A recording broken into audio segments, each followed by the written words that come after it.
You pay a water bill every month. The meter runs whether you use the water or not. Somewhere a pump is running on electricity you also pay for. The pipes under your street belong to a system that charges for access to your water.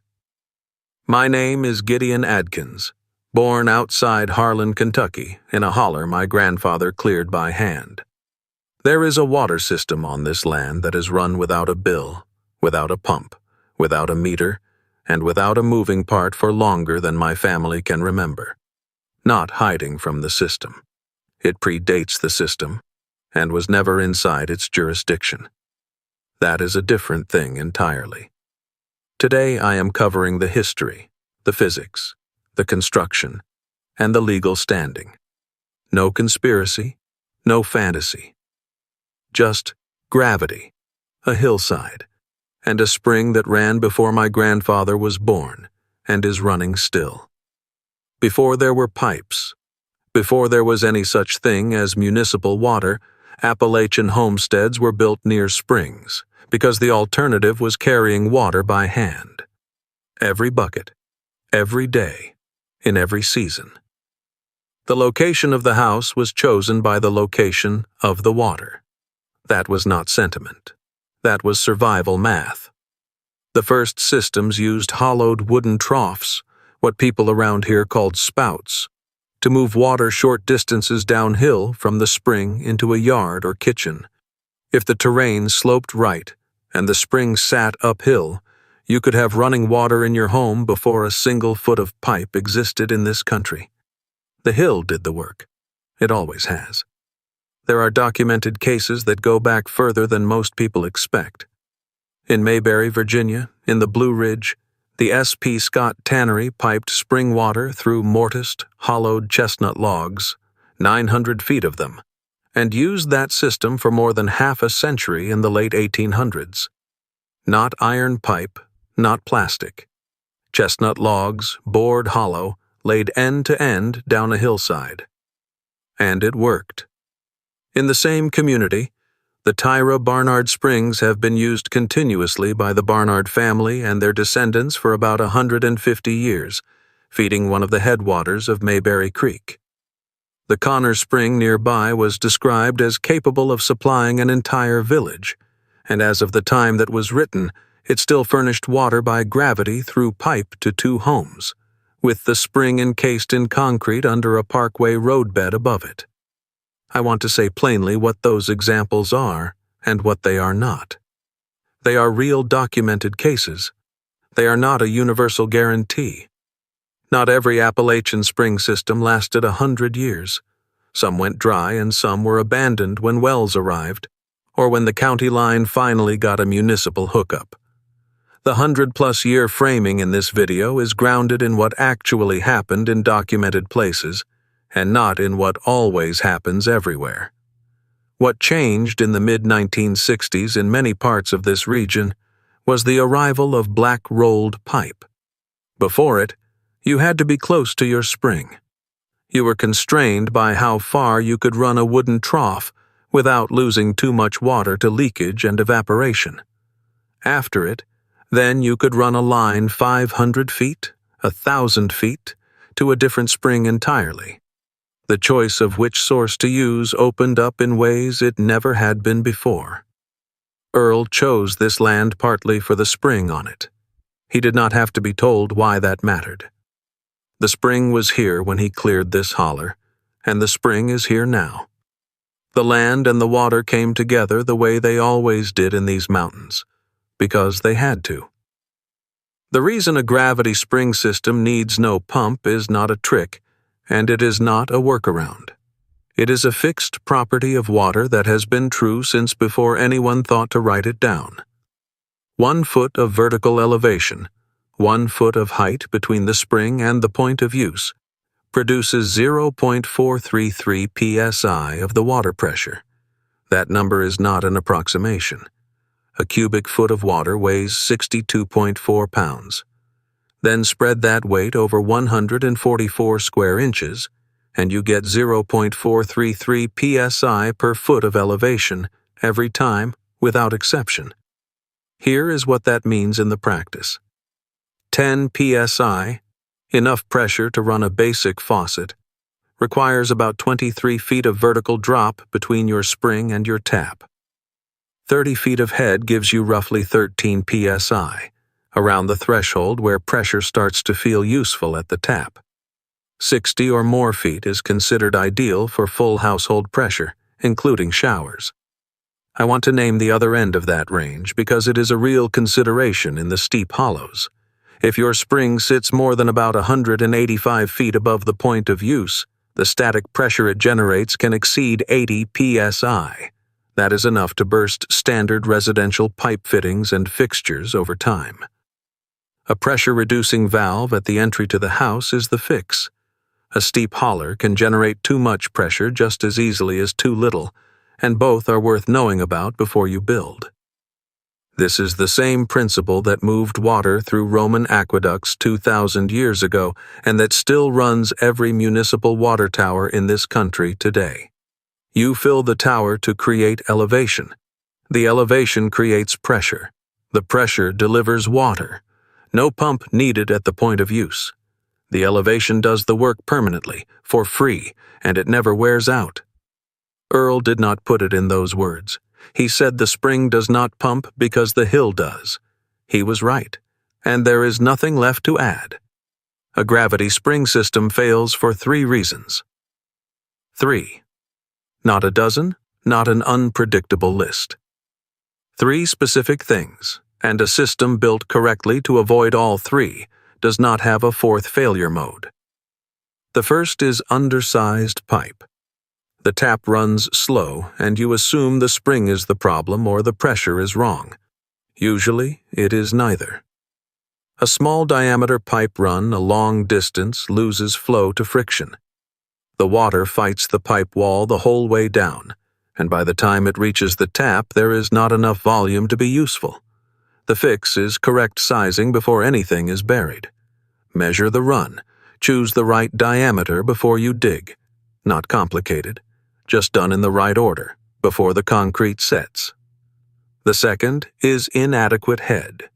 The spring sits too close to level with the house. There is simply not enough elevation drop to generate useful pressure. That is not a maintenance problem, and it is not a pipe problem. It is a site problem. The fix is either a different spring, a different house location, or a storage cistern set at higher elevation to create additional head. You cannot fix a head deficit by changing the pipe. The third is the intake. This is the most common ongoing maintenance task and the most preventable failure. Sediment settles into the spring box over time. Leaves blow in. Screen wire corrodes or clogs. Biological growth develops in slow corners. Any of these can choke the flow to a trickle or stop it entirely. Earl checked the intake every spring before the thaw. Not because something was wrong, because that is when you found out before something went wrong. That distinction is the difference between a morning of maintenance and a week without water. Spring capping is the term for what you do before the first foot of pipe goes in the ground. You find the eye of the spring, the exact point where groundwater surfaces, and you enclose it in a watertight collection structure that keeps surface contamination out while still letting groundwater in freely. That distinction matters. The box is sealed to the surface. It is open to the ground. Surface water runs off. Groundwater flows in. The construction sequence is not complicated, but the order is not optional. Find the eye of the spring first. The eye is not always obvious. You may see seepage across a wide area. Look for the coldest, clearest water, often with a slight depression or a small, persistent upwelling even in dry weather. That is your eye. That is where the box goes. Then excavate around it carefully. You are not digging a pond. You are removing just enough material to build around the flow without destroying it. Disturbing the geology too aggressively can redirect or collapse the flow permanently. Build or place the collection box with the groundwater side open and the surface side sealed. Historically, this was stone or brick laid in the hillside. Today, it is often a concrete box or a purpose-made plastic spring box. Either works if the principle is observed. The water enters from below and behind. Surface water cannot get in. Layer natural filtration materials between the spring eye and the pipe intake. Layered clay, gravel, sand, and stone, in that order from the hillside inward. This is the first stage of natural filtration before water ever touches the pipe. It is not a substitute for water quality testing, but it is not nothing either. Then install a screened pipe intake to keep out debris and small animals. The screen must be inspected as part of the routine maintenance described in the previous section. A screen no one checks is a screen that will eventually clog. Run the pipe from the box to the house or to a storage cistern. Bury it below the frost line. This is where Appalachia varies enough to be worth stating specifically. Frost line depth across most of Kentucky runs roughly 12 to 24 inches, shallower in the southern part of the state, deeper toward the Ohio River. In Virginia, around 18 inches is the general guidance. In West Virginia, at higher elevations, 32 inches or more.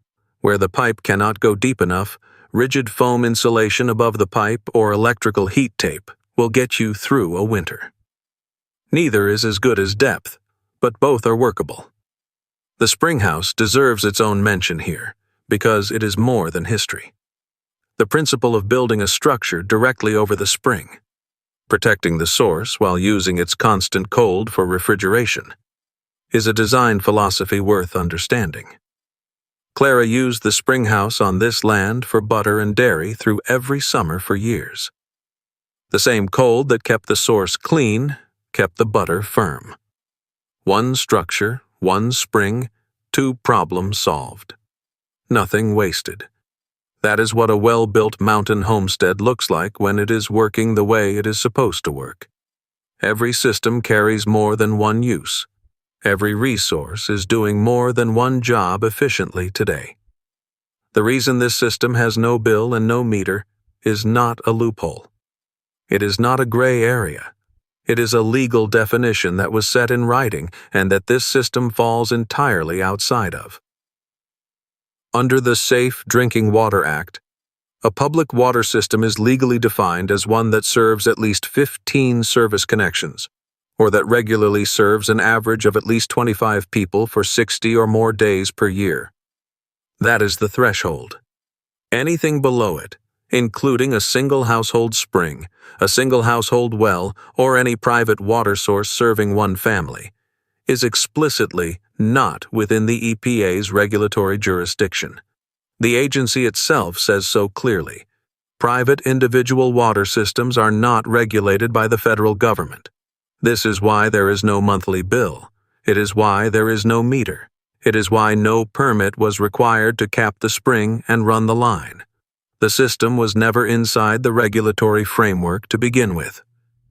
Not because it evaded it. Not because anyone looked the other way. Because the framework was built around a definition that this system was never part of. I want to be clear about what this is not, because the framing matters. This is not a system beating the government. It is not a system hiding. It is not a system that exists in some informal gray zone where authorities have chosen not to look. It predates the regulatory system by generations, and when the regulatory system was built, it drew a line.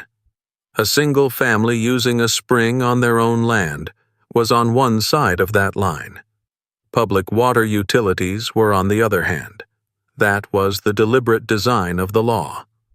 The ownership of water in the eastern United States, including Appalachia, follows what is called riparian doctrine. Rights are tied to land ownership. You do not own the water itself in a strict legal sense. What you hold is the right to reasonable use of water on or under your land. That is the legal basis for capping a spring on your property and piping it into your house without a permit, without a meter, and without a bill. What this legal standing does not mean is also worth naming plainly. The absence of regulation is not a certificate of quality. No one is testing this water for you. No one is required to. That responsibility belongs entirely to the owner. I will address that honestly in the close.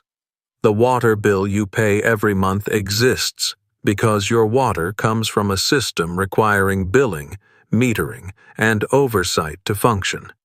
The gravity spring on this land operates outside that system, not by evasion, but by predating it and never entering its definition. The honest caveats belong here. Not every spring lasts 100 years. Some went dry. Some were abandoned because they should have been.